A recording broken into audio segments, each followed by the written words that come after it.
Well, it's a brand new year here on the Just Start the Conversation podcast. It is brought to you by St. Luke's University Health Network. We're rolling now. We're almost hitting that 30 mark here, Amie, Allanson-Dundon, as we get through this podcast. Happy New Year to you, 2024.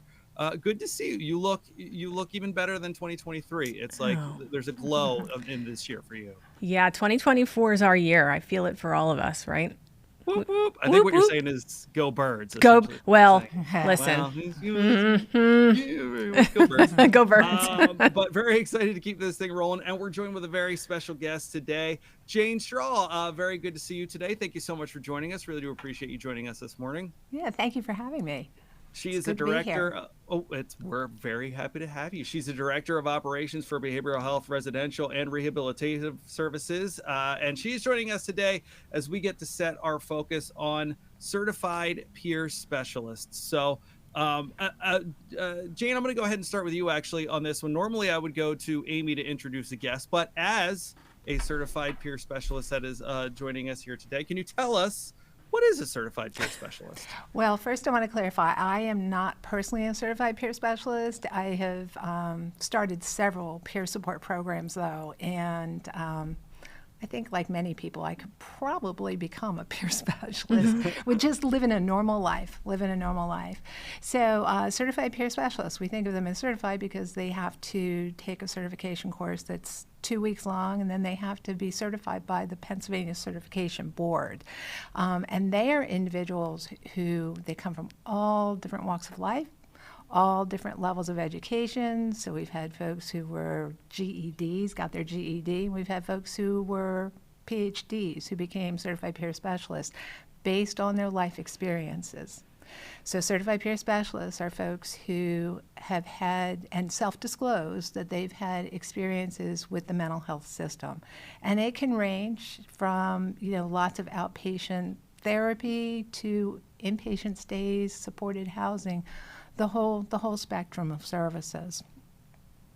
They use that experience as a shared life experience with participants that they're providing services to. So they're the people that, can say to someone who's maybe struggling with, you can think of any number of different diagnoses and symptoms that are distressing, and they can sit with them and say, hey, I've been there.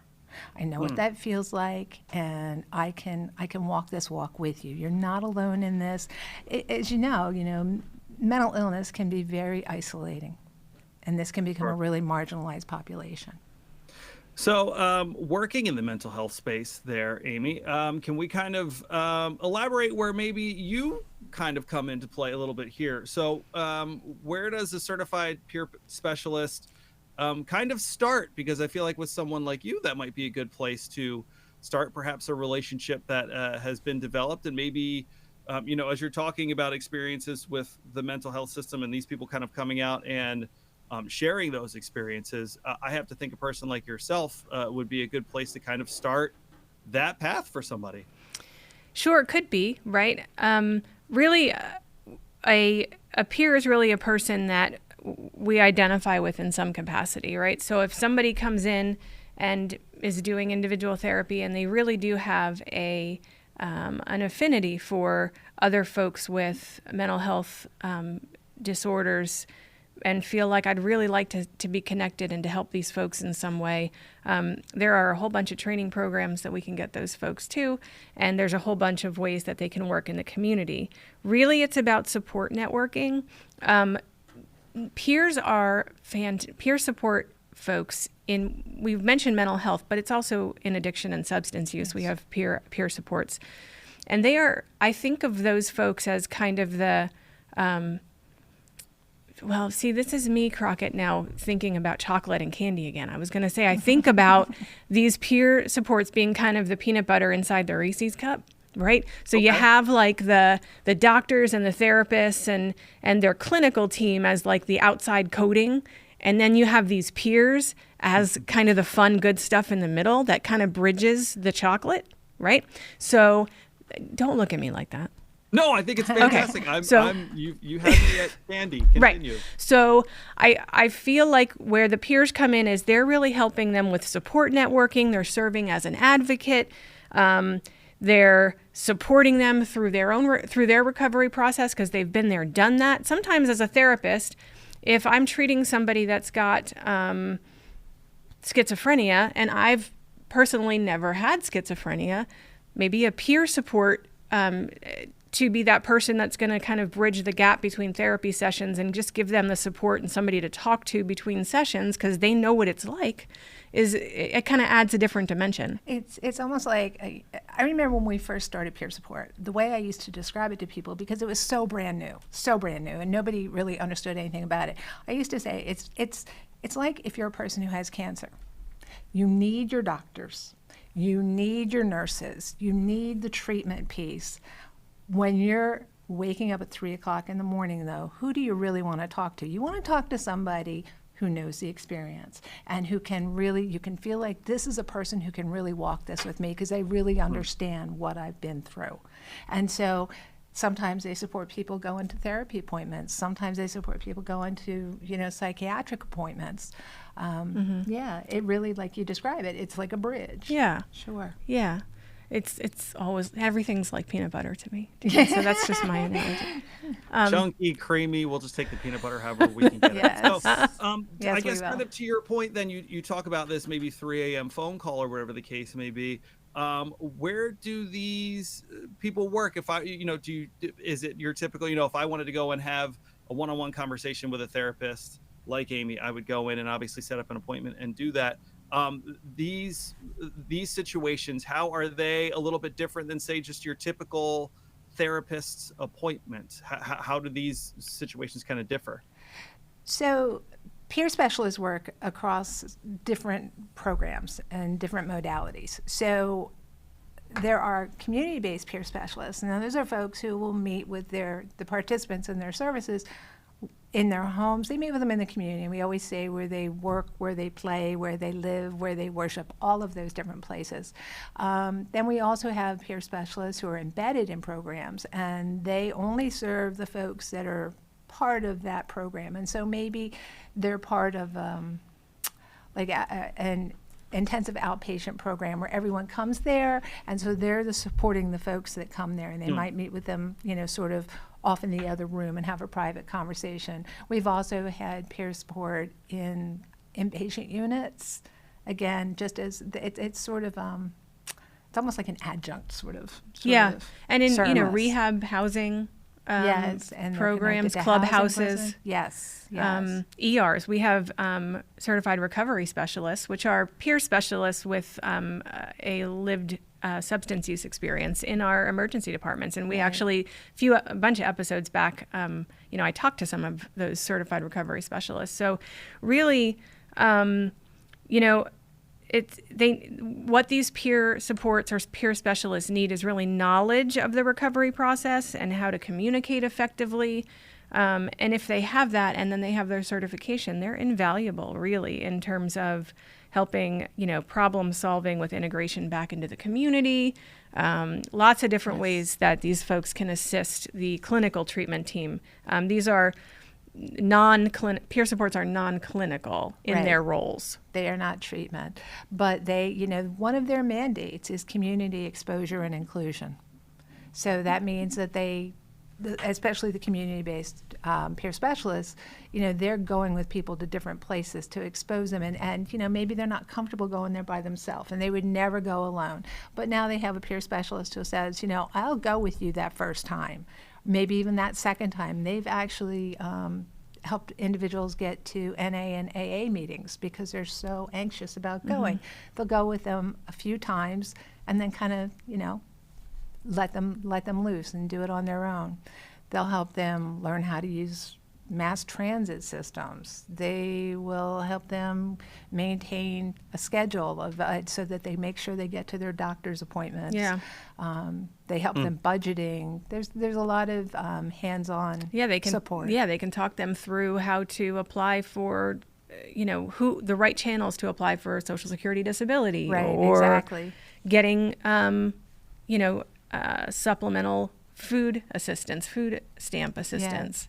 Yes. But because they've been there, done that, right? And they're trained. So it is a really nice adjunct to your clinical treatment team. An important part about peer support too, that's part of the regulations, is supervision is an extremely important part of peer support. So they meet with their supervisors once a week to just kind of talk over things that are happening. And this is a one-on-one meeting that they have once a week with their supervisors, just to help, again, to your point, Amy, because it's not treatment, just helping make sure everybody stays on track. So I kind of want to go back to your, Amie, and not just because we all love candy, your peanut butter and chocolate kind of combination here, because at what point, as the clinical person, as the professional in this matter, do you possibly say, okay, let's try some peanut butter here? Because, you know, a lot of conversations are going to start with you. And listen, I think life experience could possibly be the best teacher out there. If you have somebody who has experienced something that you've gone through, the easiest way to communicate is to have a peer say, I've been through this, I've experienced this, I've done this.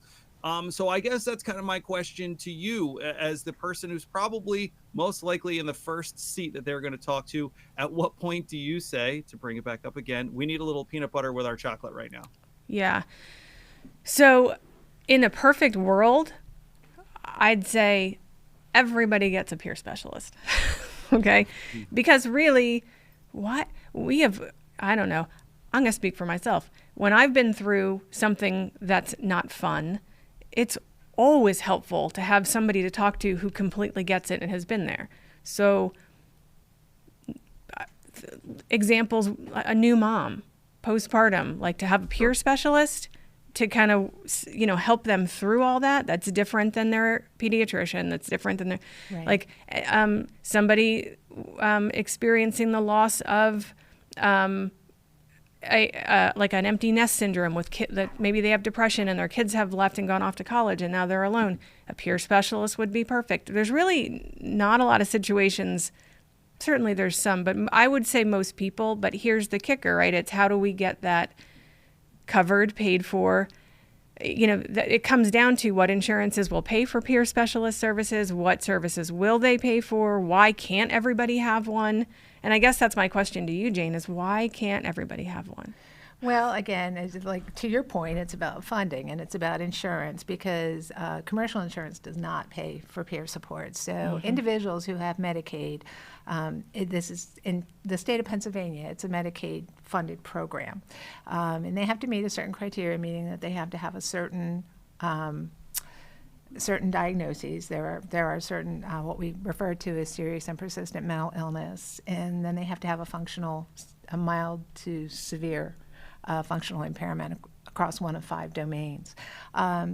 We are fortunate in some areas that the county mental health offices provide us with some funding for the folks that don't have Medicaid. So we have been able to provide some services there.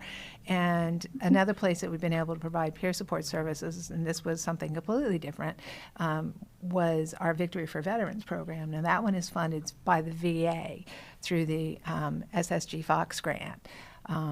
So that is a peer support program that's intended to reduce suicidality in veterans.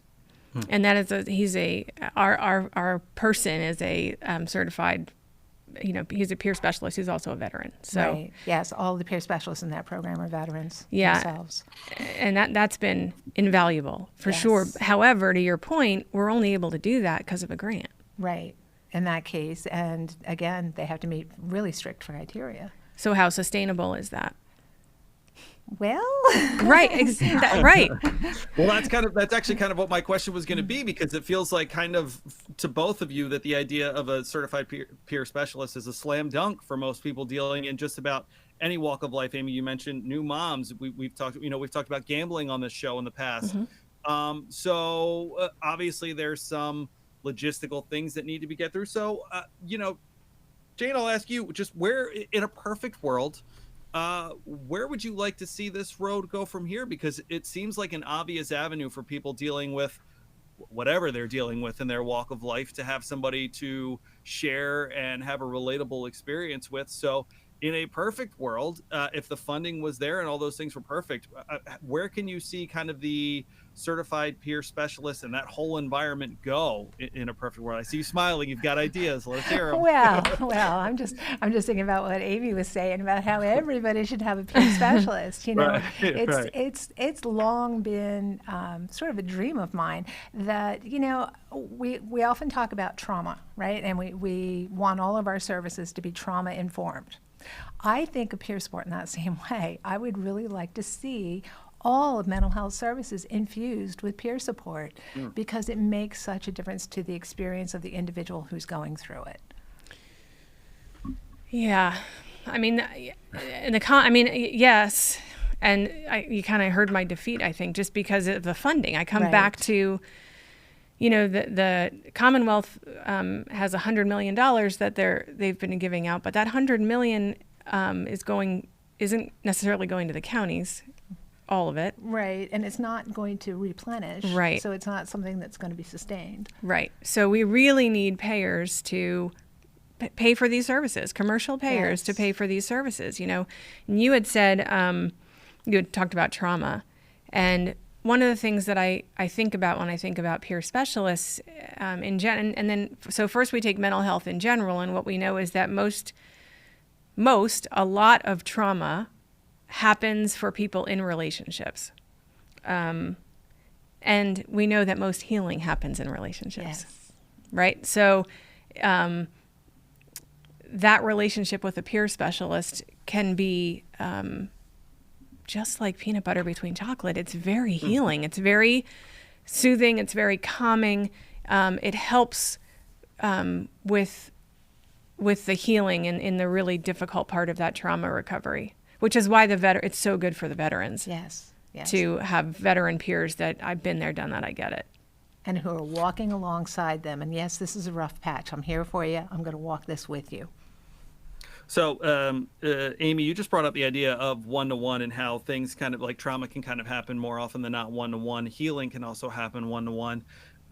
Listen, we're in a world of the other side of the pandemic, and the ability to reach people in larger masses in a in a camera, looking at another camera. We don't have to be in the same room, and we can have this conversation. Jane, I'm interested to know kind of your thoughts on, listen, of course, hands-on is great as we talk about groups like Alcoholics Anonymous, things of that nature.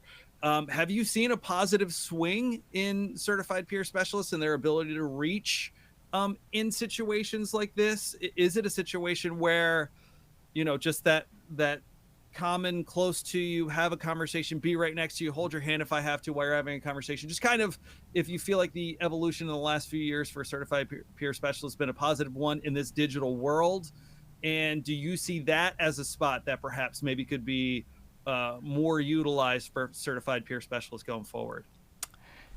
So, during the pandemic, it was really challenging. It was really challenging because a lot of, like everywhere, so much of it was telehealth and on the phone.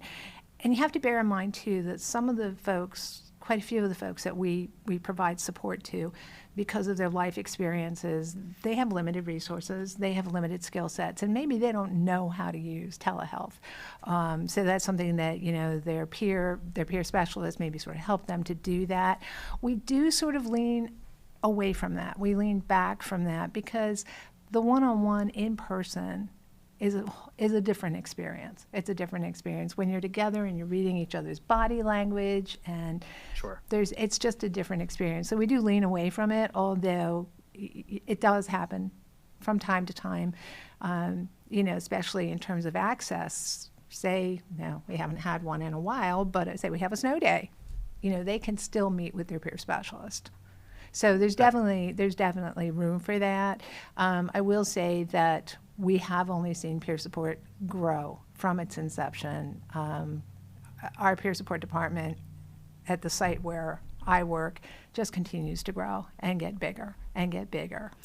And where I see it growing and getting bigger, hopefully, is our criminal justice system. Yes. I think the use of peer supports in our forensic psychiatry, in the world of forensic behavioral health, is also another beneficial place where peer supports could be super helpful in integrating people back into society after incarceration, keeping people out of the criminal justice system, and helping them figure out how to walk the walk once they're out of prison. Right. I totally agree. And there are peer specialists who go into the jails in the two counties that our department directly serves. Our peer specialists don't do it, but we're very familiar with the peer specialists who do. They go into a couple of the local jails, and they'll do things like wellness recovery action planning, which is called WRAP, and that's a plan to help, and it is very specific, and it really helps them sort of figure out, okay, here's what I look like when I'm doing well, here's what I look like when things are starting to not go so well, and here's some interventions, some things that I've learned, and here's the help that I need from other people with that. So they are doing WRAP in at least one of the jails, which is so helpful. To your point, for when they are discharged from the jail, they walk out with a coping plan. So, Amie, I'm going to come to you and get kind of the clinical perspective on this. I kind of asked Jane in a perfect world where things would go in a big picture for you from the clinical standpoint, even if it's small picture. One thing you'd like to see a little bit better about this process tomorrow for certified peer specialists, from your perspective, what is kind of one little step? Again, all the logistical things are there that need to be acknowledged, but what's one little step that you feel like from your seat where you're trying to help people, that if certified peer specialists and that whole program agenda could take one step forward, what would that be for you? Reimbursement. Because we can't get anywhere without reimbursement for the services. Peer support is Medicaid reimbursable in over 41 states, but not even all 50 states, just for Medicaid. Wow. And the other one would be we don't have a universal marker of quality for peer supports that I've seen that's really like, yes, this is it. Mm-hmm. So in order for us to really help the world understand how wonderful this is, I really feel like we need, as a system from the government, from the federal level, to have a more universal marker of quality. Mm-hmm. And Joe Biden actually, in one of his State of the Union addresses, spoke to peer support and the value of peer support. Yes, he did. I forgot about that till you said it. Mm-hmm. Yeah, he did. That was part of the reason for the Pennsylvania Certification Board. That they in the first, gosh, that's probably been about 5 years now, maybe longer. Time gets away, especially with a pandemic.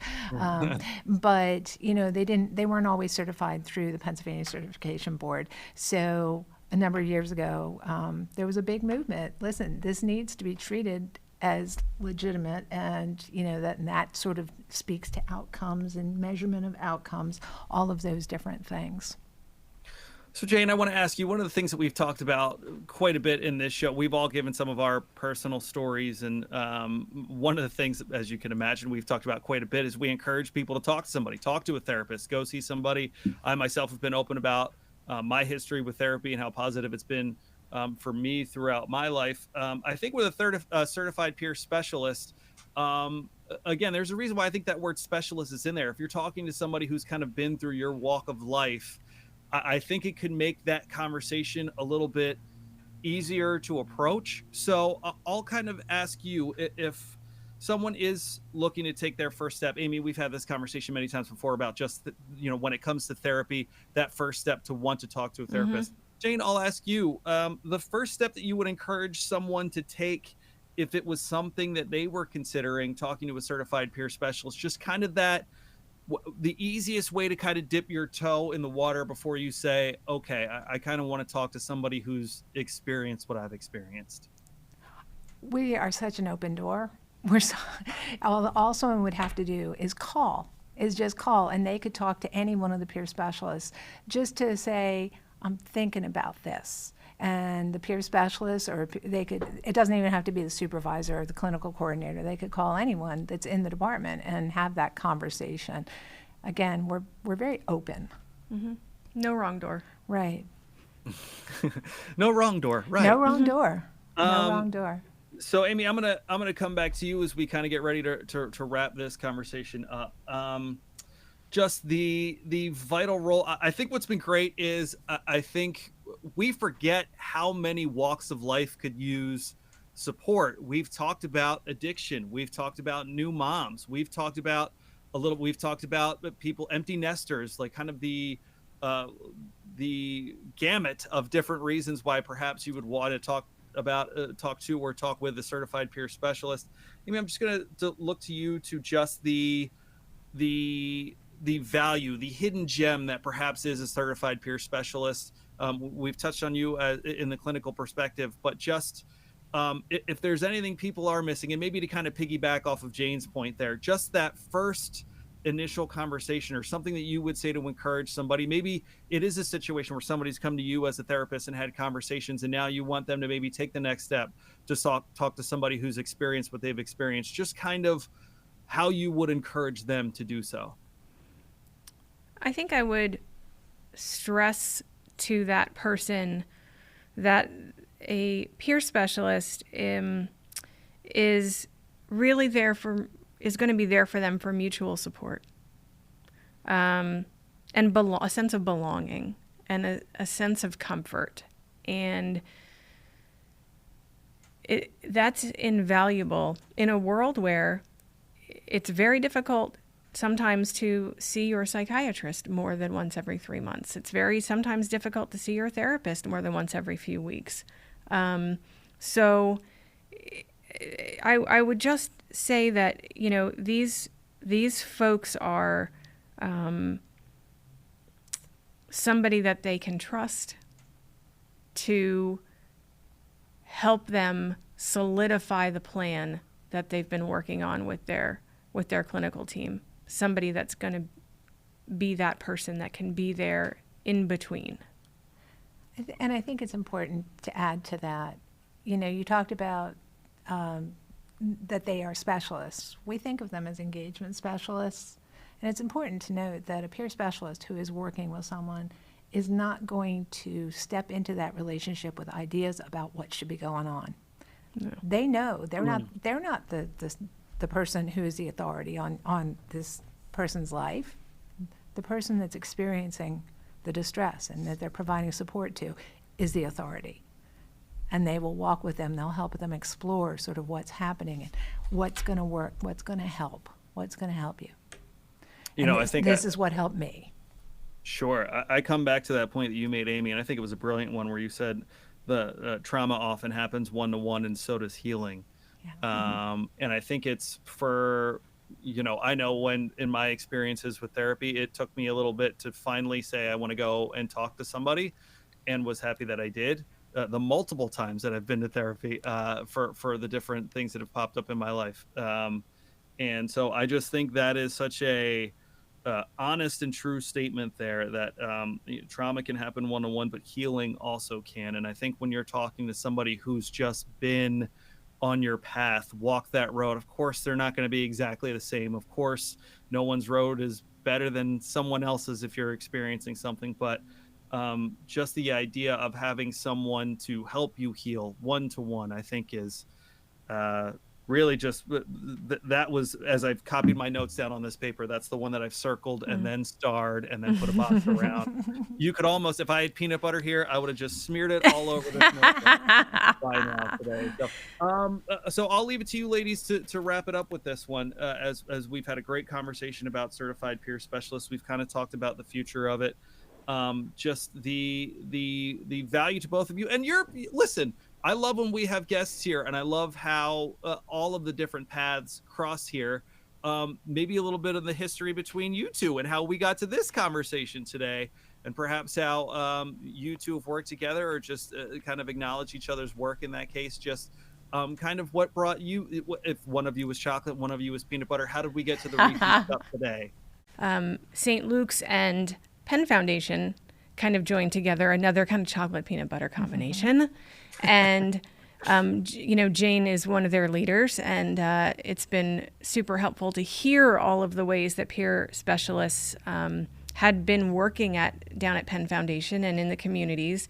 They were a little bit further along that process than we were at St. Luke's. So when we joined, it was super helpful to meet her and then some of her peer specialists and recovery specialists, and really see the work that they were doing in the community, and instantly work as a team to figure out how we can expand the role, which is how we kind of came to now have recovery specialists in our emergency department. So Jane was instrumental in that.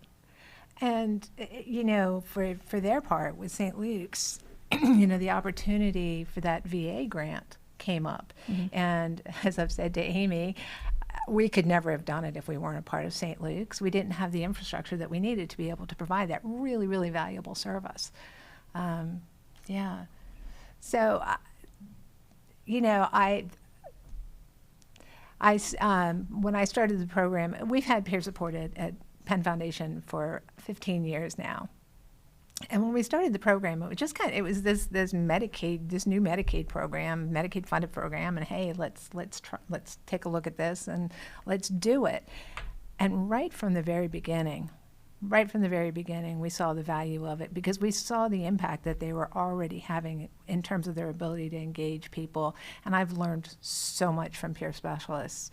People sometimes talk about recovery and recovery principles as kind of an out there sort of thing. They've taught me to live it in here. Mm-hmm. I live it in here because that's where they live it. Mm-hmm. So it's not something people even think, peer specialists and those of us who have been very, very fortunate to have like a strong working relationship, it's where we live. It's where we live. We don't talk about it so much because we don't need to. It's just who we are. Yeah. And they've taught me to be that person. I have to say, for those who are listening and not watching us on YouTube, Jane keeps pointing to her chewy chocolate center.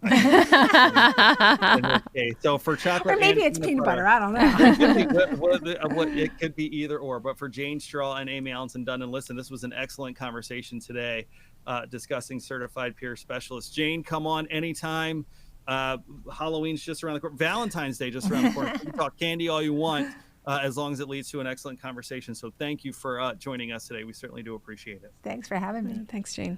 And Amie, as always, it's been a pleasure, and I hope that this was a good way to start 2024. I hope we have some good ones on the way the rest of the year as well. We sure do. I'm excited for this next year of discussions with you and our guests and our community, and I appreciate you taking the time with us in 2024.